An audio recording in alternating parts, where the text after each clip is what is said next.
Take a slow, gentle breath. In this space of stillness, stories become more than just words. They become mirrors. If you resonate with tales that awaken insight and stir the soul, you're in the right place. Subscribe to Journey Deeper. Now let the story unfold. The life of Maya was a carefully constructed masterpiece of modern success. To anyone looking in, the picture was flawless. She was a partner at a respected architecture firm, her mind sharp and her design celebrated. Her apartment, a minimalist sanctuary overlooking the city, was featured in a design magazine. And her husband, Leo, was the perfect counterpart, handsome, successful in his own right, a pillar of stability. They were a power couple, a testament to having it all. But inside the masterpiece, Maya was starving. A quiet, persistent hunger gnawed at her, a feeling of profound emptiness that the clean lines of her apartment and the weight of her accolades could not fill. It was a silent hum of dissatisfaction beneath the polished surface of her days, a sense that she was merely playing a role she had forgotten auditioning for. This hunger had a name: Julian. Julian was an artist, all chaotic energy and raw, unvarnished emotion. Their meetings were clandestine, stolen hours in his paint-splattered studio across town. Their connection was purely physical, a desperate, frantic collision of bodies seeking something they couldn't name.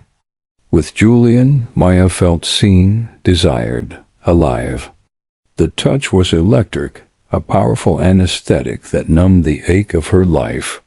For a few hours, she was not the architect, not the wife, not the responsible adult. She was pure sensation. But the anesthetic always wore off. After each encounter, as she drove back to her silent, perfect home, a deeper void would open up. The temporary high of passion would give way to a crushing, cavernous low. The fire with Julian didn't warm her. It only made her more aware of the cold. The cold had a name, Tulio. A scene from any given Tuesday evening told the entire story. Maya would be at the kitchen island, sketching a new design, while Leo sat at the dining table, his face illuminated by the glow of his laptop. The silence between them wasn't peaceful. It was heavy, thick, with unspoken things. "Did you remember to call the caterer for the fundraiser?" Leo asked, his eyes never leaving the screen. "I did." "It's handled," Maya replied, her pencil not pausing.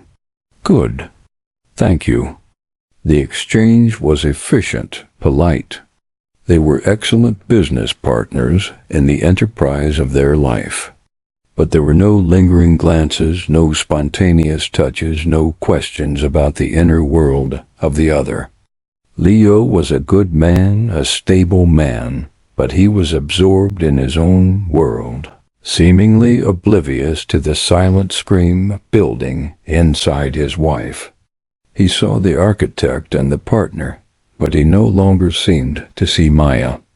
And perhaps, she thought, she had forgotten how to show her to him. This profound sense of isolation led her to a wine bar with her best friend, Chloe. Chloe was navigating the choppy waters of the dating world, full of stories of ghosting and confusing signals. She looked at Maya with a kind of weary envy. "You don't know how lucky you are, May," Chloe said, swirling her glass. "To just have someone. To be stable. To come home to the same person every night." Maya felt a bitter laugh rise in her throat. She wanted to tell her everything. She wanted to confess the exhilarating sickness of her affair with Julian, the glacial distance with Leo, the hollowness that consumed her. But the words wouldn't form. How could she explain that the stability Chloe craved felt like a beautiful, airtight, cage. "We just feel a bit disconnected lately," was all Maya could manage. "We're both so busy." Chloe offered the expected advice, the kind dispensed in magazines. "You guys should take a vacation. Just the two of you. Or maybe try spicing things up, you know?" Maya just nodded, a hollow smile on her face. The advice, however well-intentioned, felt like offering a band-aid for a mortal wound. She was utterly, terrifyingly alone in her labyrinth.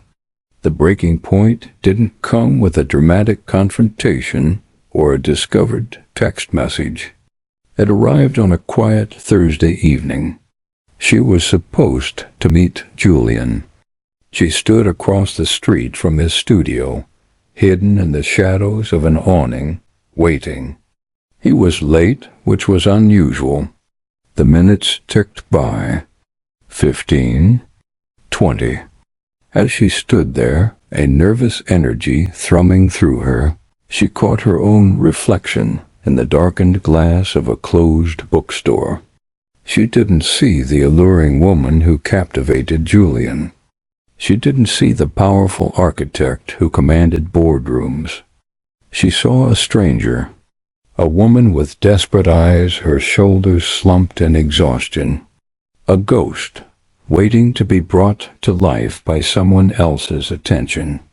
In that moment, standing before her own reflection, Maya's world broke open.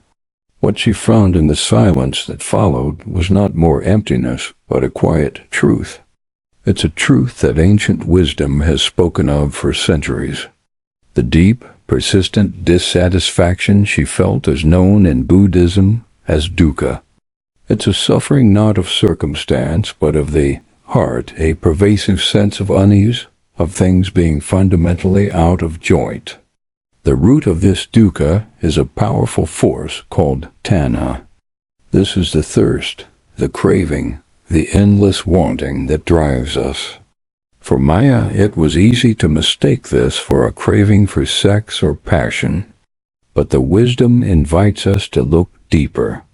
Her thirst was not for a physical act, but for validation, for a feeling of being real, for a solid sense of self.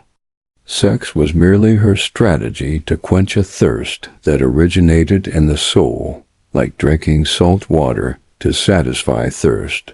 The act itself only makes the condition worse. This desperate search for a self is where so many of us get lost. We try to build a stable identity through our roles and through the eyes of others, the good partner, the desired lover, the successful professional. Maya tried to find herself in Leo's stability and in Julian's passion, hoping one of them would finally make her feel whole. But Buddhist wisdom offers a radical insight here, known as anatta or no self.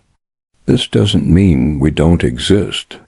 It means the fixed, solid me we are so desperate to find and defend is an illusion. We are not a static object, but a flowing river of thoughts, feelings, and sensations. Our pain is the friction between this fluid reality and our desperate need for a fixed identity. To see this pattern of thirst and illusion is the first step. But wisdom is not just about seeing. It is about walking. It is about gently turning understanding into action, not through force, but through practice. The path home is not a giant leap, but a series of small conscious steps. It begins with the first of three simple ways. The first is called the practice of the sacred pause. Our lives are often lived in a state of reaction. An impulse arises, a feeling of loneliness, boredom, or anxiety, and we immediately act. We reach for our phone, or like Maya, we seek out the intensity of another person. The sacred pause is the act of creating a space between that feeling and your action. When the urge arises, you simply stop. For one breath. For 10 seconds. Your only task is to notice it with a gentle curiosity. Where do you feel this in your body? Is it a fluttering in your chest? A knot in your stomach? You just watch it, without judgment. In that tiny space, the urge is no longer a commander. It is simply energy, and in that space, true choice becomes possible. The second way is to cultivate compassionate inquiry. So often, our inner voice is a harsh critic. When we feel the pain of our choices, we attack ourselves. I'm a bad person. I'm so weak. This only deepens the wound. Compassionate inquiry invites a different inner dialogue. It asks you to speak to yourself as you would a dear friend who is hurting. Instead of judgment, you offer curiosity. Ask gentle questions. What is this loneliness trying to tell me? What unmet need is crying out for attention? This practice changes the tone of your inner world from one of war to one of warmth. You begin to see that your most difficult behaviors are signals from a wounded part of you that needs your compassion, not your condemnation. The third way is to redefine intimacy as shared presence.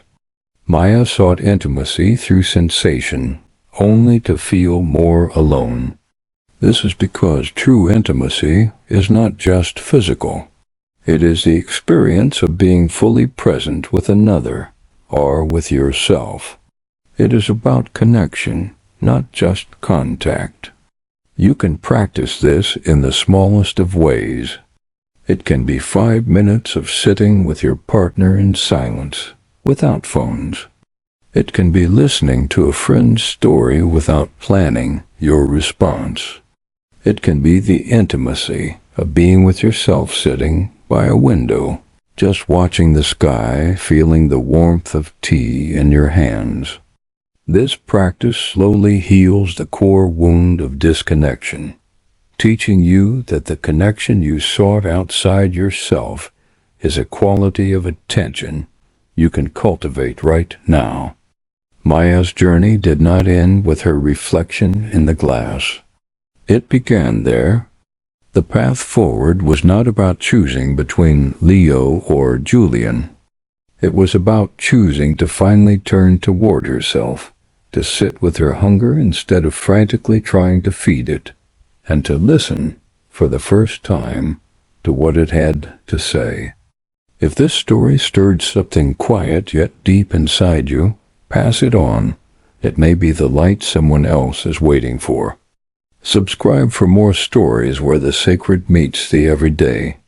And remember, sometimes it is in our breaking that the light finally enters.